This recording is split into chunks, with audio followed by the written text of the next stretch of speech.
బరువైన నీ కళ్ళతో ఈ మౌన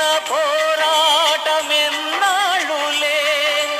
నీదన్నదే నాడు చేజారిపోదు లేదంటే అది నీకు దక్కేది కాదు